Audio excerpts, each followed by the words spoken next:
orang atau masyarakat yang pusing karena satu propertinya semakin mahal, terus suku bunga KPR-nya juga semakin melejit. Nah itu dia. Lalu bagaimana cara kita menyiasatinya? Anda bisa ikut bertanya dengan menghubungi kami di 2954688 untuk Jabodetabek dan di 0212954689 untuk di luar Jabodetabek. Hari ini kita sudah kedatangan Mas Budi Raharjo, financial planner yang akan sharing ya dengan kita seperti apa sih perencanaan keuangan untuk menghadapi fenomena ini. Sebelumnya mungkin kita bisa lihat nih Mas Adrian ada dan Mas Budi juga ada informasi yang sudah dirangkum di grafik beberapa KPR yang ditawarkan oleh perbankan di Indonesia gitu. Jadi ada beberapa mungkin bisa ditampilkan grafiknya, ini dia. Oke, iya, kita coba betul, lihat kita coba lihat.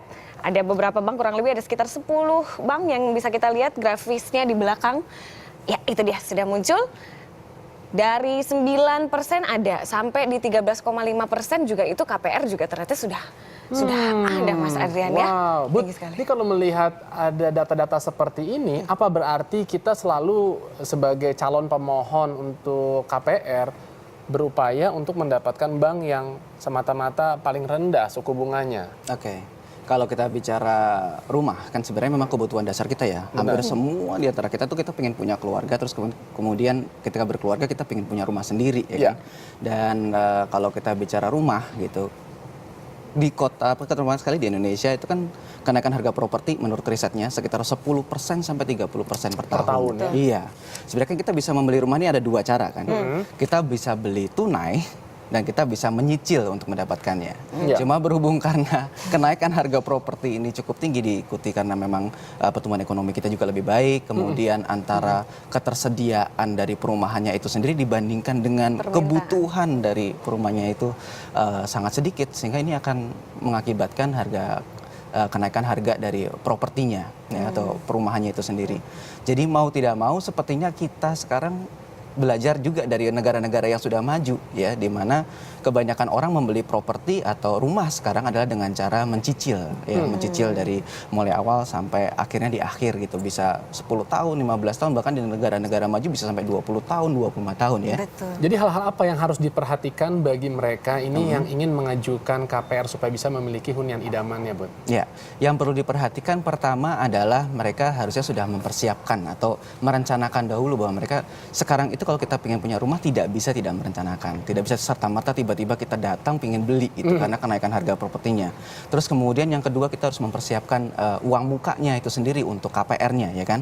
Nah, uang muka sekarang kalau kita bicara aturan uang muka yang standar itu sekitar 30% dari harga propertinya. Tentunya ini juga memberatkan orang-orang keluarga muda yang baru saja punya penghasilan, kemudian anaknya juga masih kecil-kecil gitu ya. Mereka ingin punya rumah, ini tentu jadi lebih berat dibandingkan sebelumnya gitu ya. Nah, tentunya berarti harus disiapkan. Nah, Indonesia ini sebenarnya kita beruntung karena pertumbuhan ekonomi kita cukup bagus.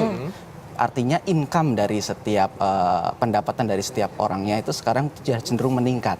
Nah, cuman bagaimana mengelolanya supaya akhirnya uang itu bisa terkumpul digunakan untuk uang muka perumahan itu sendiri. Nah, itu yang harus disiapkan betul-betul. Ya, itu yang nggak bisa pakai cara konvensional zaman dulu lagi. Ya. Menabung. Sedangkan kenaikan properti misalnya minimal 10% aja. Berapa bunga tabungan sekarang? Nah, tentunya mungkin itu cuma 2-3%. Iya. Kalau deposito juga masih kalah dengan inflasi ya. Iya. Nah, itu kan akhirnya jadinya itu yang mengakibatkan kok saya sudah nabung tapi DP uangnya nggak nyampe juga gitu kan. Betul. Akhirnya orang malah cenderung banyak yang lebih konsumtif, lebih baik ya saya beli inilah, beli itu. Nah, itu yang kita sebut sebagai middle income traps ya, atau jebakan kelas menengah. Betul. Akhirnya kenaikan income-nya malah diikuti dengan belanja makan di luar lah dan lain sebagainya daripada membeli aset produktif. Baik, kalau begitu Mas Budi ini sudah ada yang pengen tanya-tanya nih sama kita, sudah ada penelpon, kita angkat dulu. Halo, selamat pagi. Halo, selamat pagi. Halo, Mbak. Halo, selamat pagi. Ya, dengan siapa di mana? Dengan Bambang di Bandar Lampung. Mas Bambang, silakan langsung ke Mas Budi di sini. Kita lebih baik milih KPR. KPR konvensional atau syariah, Mbak ya? Oke. Baik, itu aja Mas Bambang. Iya itu aja. Terima kasih, selamat Oke. pagi. Nah ini juga yang kayaknya lagi ngetren sekarang pada KPR syariah aja karena mungkin kayaknya bunganya lebih fix seperti itu. Nggak tahu, Iya. saya juga kurang tahu sebagai mungkin dari Mas Budi sendiri gimana nih? Iya. Lebih bagus yang mana? Dengan kebijakan ada loan to value atau maksudnya uang muka itu 30% ya, tentunya ada sedikit kelebihan jadinya dari untuk kepemilikan melalui syariah. Kenapa? Karena uang muka untuk syariah itu lebih murah, bisa 20% 20% daripada dari yang konvensional. Dan kemudian syariah biasanya menerapkan cicilan atau angsurannya itu tetap sepanjang masa kredit. Iya. Nah, jadi tentunya untuk kita yang punya cash flow tetap gitu ya, ini sangat membantu kalau kita sekarang suku bunga naik dan turun ya, atau kita sebutnya sebagai suku bunga floating gitu ya, atau variabel.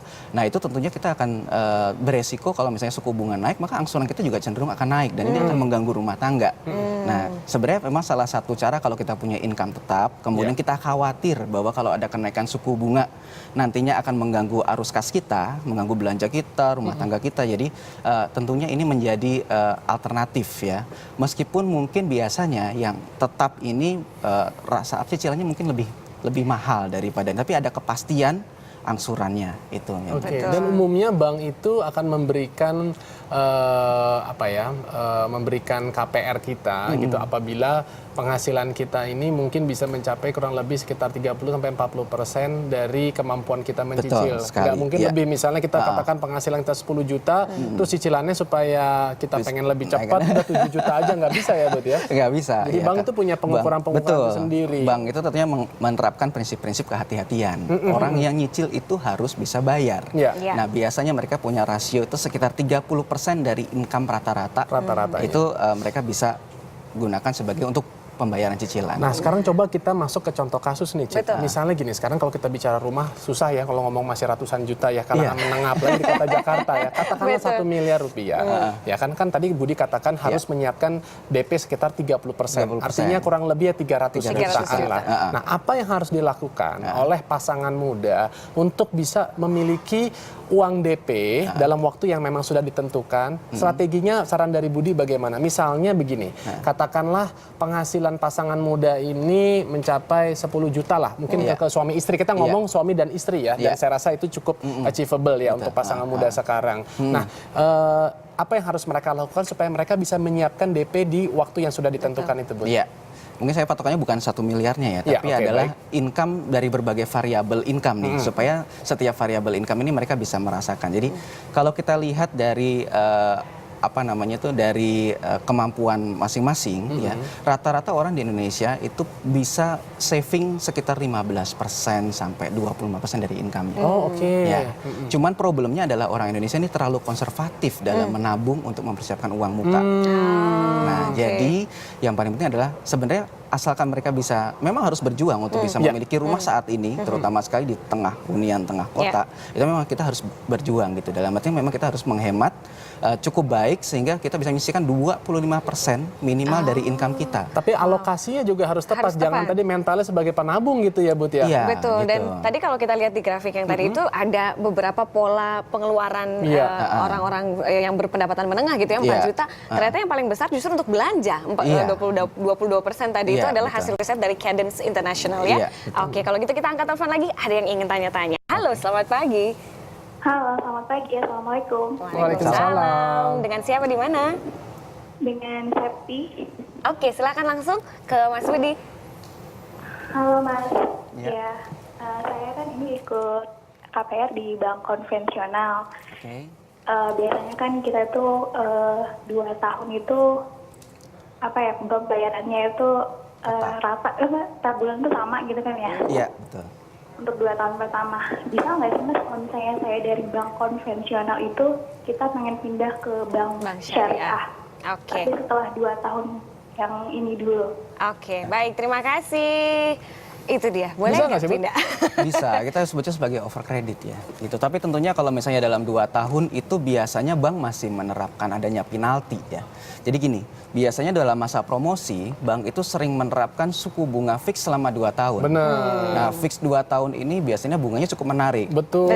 Untuk Betul. menarik orang ke dalam. Nah, yang seringkali konsumen tidak perhatikan adalah kalau sudah 2 tahun itu Kelanjutannya. sudah lewat, bunganya berapa? Bagaimana Benar. Nah, ini yang harusnya kita perhatikan. Biasanya bank tersebut itu suku bunganya berapa? Sehingga kalau kita bisa tanya kan, kalau misalnya tiba-tiba bunganya naik sekian, ini cicilan saya jadi berapa? Sehingga kita juga nggak kaget-kaget. Nah, sekarang begitu kaget ternyata kenaikannya misalnya dari 8% jadi Iya. 12% atau 13%, kan kita cukup shock ya. Benar. Kenaikan dari pengeluaran kita yang tadi cicilannya biasanya cuma 3 juta bisa naik jadi 3,5 sampai 4 juta. Itu cukup terasa. Itu gitu. saya rasakan, itu pengalaman saya. Sehingga akhirnya hampir setiap bulan saya harus negosiasi terus dengan bank. Iya. Dan itu memang bisa juga dilakukan gitu. Untuk Iya. kita bisa mendapatkan ada ya diskon dari Iya, kredit betul. per tahun yang diajukan itu. Pernah dengar bahwa ada subsidi bunga seperti itu yang bisa diberikan sepanjang Iya. ya seperti misalnya kalau kita butuh gitu dan pertimbangan perbankannya seperti apa gitu ada terus. Nah ini mungkin satu pertanyaan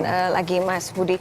Syarat-syarat untuk kita misalnya akan melakukan KPR, kadang-kadang kita nggak tahu tuh udah datang ke bank tiba-tiba ya ternyata harus banyak dokumen kayaknya Iya, ya. Coba betul. itu mungkin Supaya nggak syarat-syarat. ditolak maksudnya Iya, kita itu gitu. biasanya ada Iya. apa-apa mungkin. Sebenarnya mengajukan pinjaman itu yang penting itu adalah kan bank itu kan menilai dari kemampuan dari mencicilnya ya. Iya. Jadi kita juga persiapkan apakah penghasilan kita itu sudah cukup memadai. Kemudian persyaratan-persyaratan penghasilannya, NPWP, SPT, kemudian KK dan lain sebagainya. Iya. kita Melengkapi dokumen. Dokumen itu ya. lengkap. Kemudian kalau bisa rekening bulanan selama 3 bulan terakhir itu tidak bermasalah. Oke. Oke. Karena paling bagus bank lihat kalau misalnya dia masih punya surplus tiap bulan.